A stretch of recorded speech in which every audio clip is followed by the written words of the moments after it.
and read the news. Are you excited about that? But you've done it before, just a bit of it. Just a bit of it, but I've never been to these studios. They're beautiful. Really? Yes. Okay, so of course you know who has a hand in it. Yes. All right, so first of all, I think everybody's wondering, where have you been, since you exited the judiciary? What have you been doing? Have you taken up a new job, a new project? Yeah. No, I've been around.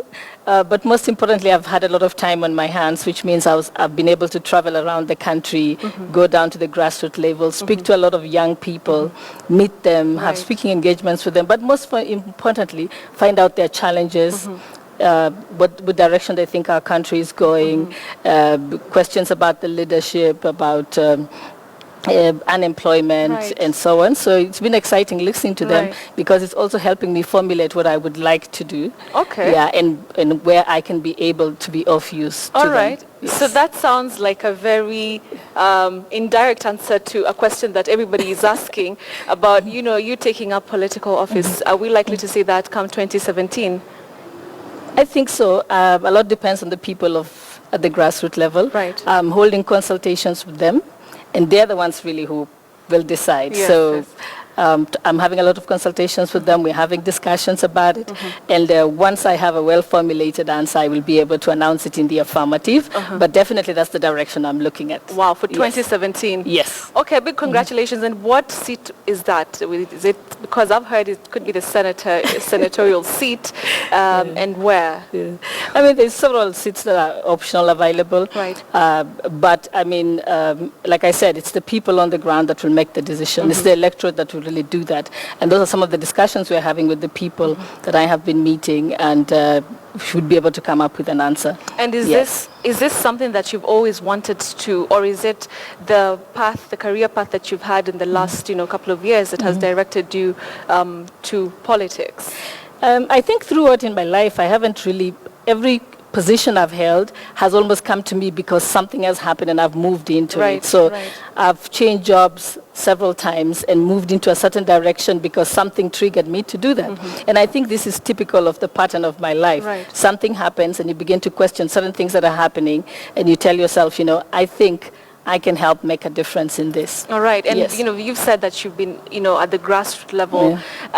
But of course, in Kenya right now, there are people who still struggle with the idea of a woman being in leadership. And evidently, we saw this during the debate on, of course, the gender bill about a week ago. First of all, what is your feeling about the bill not being passed? And do you feel like Kenyans are really ready to have as many women take up leadership positions? I was disappointed at the failing of the bill.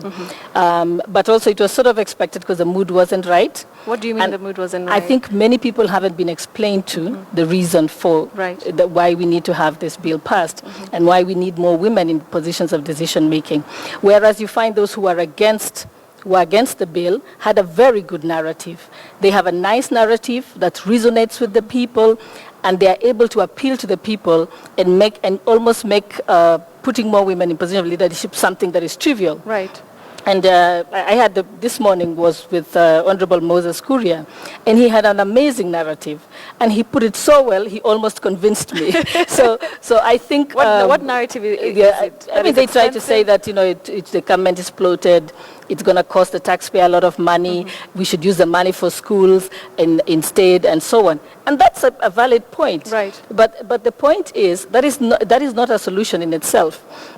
And I realized that I think what the women have to do now is develop a narrative, a counter-narrative that convinces people, because it can't just be that the government is going to be expensive just because we have more women in decision-making. Because we're not having the same argument that we have 47 governors or we have 47 deputy governors. I mean, are we going to reduce them by half? Because no, it's a constitutional requirement. We need to explain to people that this is a constitutional requirement, and we must implement it until such time as we amend the constitution. But you cannot suspend a constitution just because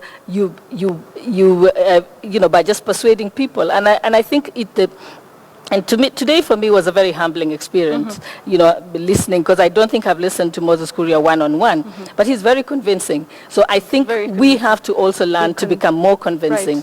We have to explain to people, I agree, yes, government is bloated, but we can make savings elsewhere without sacrificing or marginalizing more than half our population. But do you also think that women sometimes are, their worst enemies because, even with the time that, it was brought to the floor of the house, there was still a number of women who were not there? No, actually, the women who are missing, all women were there. The ones who are missing had very, very good reasons for them. Yes, I remember we went through every list, and all of them had a good reason, the ones who were missing from that place. Yes. Now, listening to you, Gladys, so you come across as, the Gladys that we see on TV, we saw, of course, during the last general elections, and, very self-assured and very confident, and, of course, very many women in Kenya, look up to you and say, okay, you have something, of course, that is inspirational. Even with the fights that you've had, the battles that we've seen you counter. Where does that come from? Is it something that you had to learn how to go about because of the situations you're put in, or is it something that you got from when you were younger? I think I had a great foundation with my parents. Yeah, I have an amazing father who believes in girls and just made us know that we can be the greatest we could possibly be. And I had a mother who made sure that I was on the straight and narrow because she was a no-nonsense mom. So I think I had a very great foundation with my parents, but also I've also been privileged to have the opportunity to hold certain positions. Right. I was working for the UN. I think when I was 23, wow, 24. So, I mean, I've been privileged that I've been in positions like that, which have actually helped me. Because with every position, you get more confidence. With every position, there is challenges, and every challenge actually makes you grow. And that's why I tell people, even this that I've gone through now has probably been the greatest learning that I have had in my life. I may never have another opportunity to be able to go through this learning. And I think it's also been great for my family, especially my children, because I think for what I've gone through, I think they're going to have a big head start because they've seen what I've gone through, and it's made them stronger and better people. And I think in a way we should take every challenge like that in our lives. And we will be talking shortly about your family. I understand that you're a very strict mom. But before then, do you have any regrets with what you went through? Being in the public eye. So many people throwing stones at you at that time. Do you have any regrets of being that person, the chief registrar at that time, and the allegations that came across against you? I think I don't have any regrets about it at all. I don't regret that I ever took the position. I think it was amazing that I did get into that position. I still learned a lot in that short time that I was there. I think the only thing I regret is I didn't see it. My biggest regret is that I had people within the office plotting against me and I didn't know about it. I think now I have a long antenna. It will never happen again. So I think that's my only regret is I should have been less trusting. Less trusting. Yes, because I think I was too trusting. All right. And also speaking about, the office that you handled, a few years back, before you got that position of chief registrar, you actually had applied for deputy chief justice. Yes. Is that something that, you would want to do in the future, just in case politics does not work out? Just in case, yeah. I don't see myself going back there. I think I probably have outgrown it.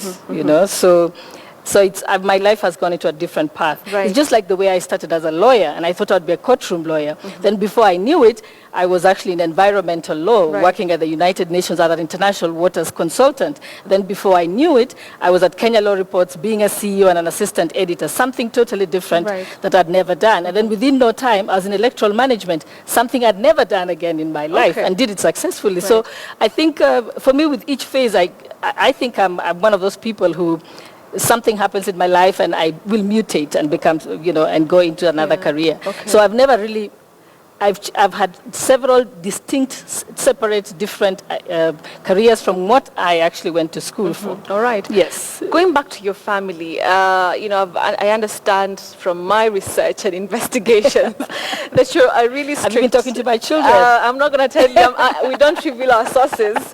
So I understand that you're a really strict mom. Talk to us about your parenting, your way of parenting. Maybe it has something to do with how you were brought up because, your mom also was a disciplinarian. Yes. So how are you as a mom at home, because out here, you look like a no-nonsense person. But, I can imagine at home, is it the same thing? Yeah. I think I'm quite different at home from what you see me in public. Stricter, at home with my kids are my friends. Yeah. Okay. I mean, my kids will have a disco at our home, and I will be part of the disco. So, I mean, they are my friends. Yeah. I am very good friends with all their friends. I know where they are at any one point. They're away overseas studying, and I'm able to keep in touch with them almost every day. All right. I know when they're going out for a party. Oh, I know when they're going to visit their friends. Oh, they tell me the truth. Yes. If they don't tell you the truth, you will then we break ranks. So I think they know that. So my children, we are very good friends with my children. But how have you been able to do that? And also very strict. I think when you tell the rules, like I know my kids will say when there are these parties in town, parents would tell me, your kids are not going? I said, they didn't even tell me about it. So I'd ask my kids, why didn't you tell me about it? Then my kids would say, Mom, we know you. We know this family, this ain't happening. At least they would know clearly that this is not what can happen, that you can do, but these are some of the things to do. So I try and balance between being quite strict, but also not being unreasonable about it, because I would like them to be able, like I would tell them, I won't let you go to the disco, but I'll bring the disco home. Oh, really? So how do you do that? You just have a DJ, and then they can dance, and you're there with them. So they still have what other kids have. At disco, I think it's a different experience from home. So you bring in the DJ. But I explain to them that they tell me all our friends go out partying, and I said, you're not 18, you're not going out partying. Okay. And your friends are not my children. So it's very clear. So I think when you set the rules, they get to know, and kids actually like boundaries. Yes. Sometimes they challenge you to see how far it can go, but they do put that boundaries. My husband is a little much more strict than me. Really? So sort of, I'm the balance. I'm the strict and a bit of whatever. But my husband is very clear. And sometimes they say, okay, we need to talk to Pops about this. Okay. So I think the mixture of it does a bit of good. Yeah. We'll come to a conversation about your husband, because also that is also one of the questions that I've seen really strongly. Are we allowed to talk about him here? Well, I don't know, just a bit. I love my job, so I'm not going to push it too far. But how is it parenting, in the 21st century, like right now? I mean, just a few days ago, and I know you watched the story of these kids who, rented a house, and they were there doing all manner of evil things. I mean, how hard is it, and how can parents ensure that their children do not, go a certain direction? No, I think it's a much more challenging time to be a parent at this time. I think we were much easier kids to raise. Definitely, because there are no discos. Yes, and also they are today the kids are so exposed and know everything. But I think if you teach your children the right values, and you tell them this is what is acceptable and not acceptable, and this is what is wrong or right, and that's why you must keep an open communication with them, because when you do that, then you are able to know what's happening. So, for example, for me, I keep on saying, how would you not know your kids are at a certain house? I mean, you should be able to account for your children 24 hours a day, and know exactly where they are. I mean, my kids know that they can't go to someone's house if I don't know the parents, and if I've never been there. So if they want, I'll have to create a relationship with the parents first, and then I can begin to know who those parents are. And if I don't know the parents, I said, they can come to our house, but you're not going to their house because I do not know their parents. Sometimes I have to tell them, we don't share the same values as that family, so you can't be with them. And so I mean, it's and they understand. Okay, coming to you now as a wife. Of course, some of the women who we see out there, very outspoken and very self-assured, and going after a certain cause. It's very hard for us for the public really to compare that woman and a woman at home, being a wife, cooking, cleaning. Do you do all those things? Yes. Really? Yes, exactly, I do. Like the proper, No, like right now, because I'm not too busy, I actually don't keep a cook anymore, so I do all the cooking. Really? Breakfast, lunch, dinner? Yes. Okay, I'm clever than that. I can make for the whole day, then I can do other things in between. Okay. Yes. That's so I do the same things as every other mom when you're at home. Things are quite different there. And And I think, but I've also been lucky that, even when I had a very high pressure job and very busy, I have a very supportive husband, extremely supportive. Right. I mean, in fact, my friends used to make a joke. They said the best career move you ever made is marry Sam Shollei. And talking about Sam Shollei, who happens to be the CEO of Standard Group, how did you guys meet? I know that at some point in your life, you were supposed to go to a university. Where was that? Cape Town. No. Before Cape Town. You're supposed to go, exactly, Cornell University. But he asked you not to go there. Yes. And to go to a university in South Africa because he was working there. Yes. Okay, so talk to us about how you guys met and, you making that decision, him making that decision for you. Yeah. No, I met him when I just joined university.